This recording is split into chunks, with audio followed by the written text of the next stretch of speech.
We're pleased you have chosen AT&T for your new service. To provide a smooth and quality installation in just a single visit from our technician, this video will walk you through the 4 critical steps you need to take to be ready. First, you want to confirm that all necessary AT&T equipment is there at the installation site for the technician.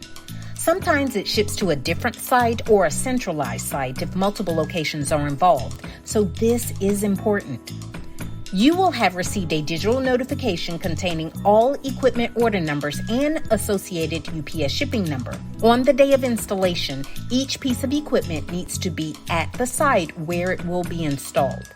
If any piece of equipment is missing or you have questions, please contact your Managed Solution Implementation Manager or MSIM.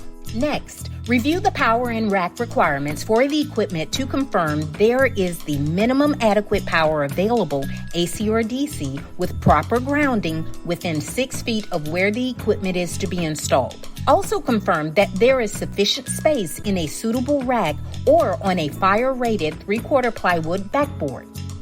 You can pause here to note these requirements for further reference. Again, if you have questions, your MSIM can provide the answers. Third, any access data circuit should have been or will be installed associated with your new AT&T service. Ideally, it will be terminated in the same equipment room or closet where the AT&T service will be. If not, please pause here and review the basic inside wiring conditions.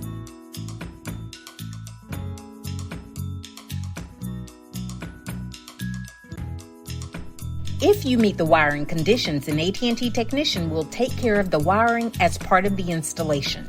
If not, please contact your MSIM for further guidance to extend the circuit from the local telco's demarcation point to the place where the new AT&T equipment will be installed. AT&T requires that a dedicated analog telephone line, also called the POTS line, be installed and terminated near your new AT&T router. AT&T will proactively monitor your service for physical and logical failures on the circuit through the circuit or the US robotics modem connected to the POTS line. This ensures 24/7 access to the router to immediately identify and resolve connectivity issues that may arise with the circuit or hardware. The technician can turn up your service without the POTS line, but AT&T cannot guarantee service issues will be immediately addressed without it. If you do not have a POTS line that can be used, please consult with your sales representative so one can be ordered for you. Finally, it is critical that on the day of installation, our field technician has access to the room where the service is being installed, as well as the AT&T equipment that you've received.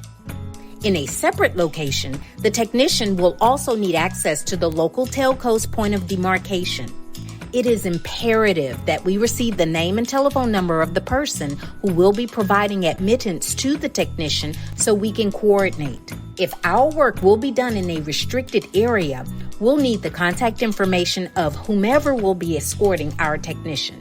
And finally, if there are safety or other requirements specific to the work location or anything that has changed since our initial discussions with you, please contact your AT&T delivery team before the technician is dispatched to your site.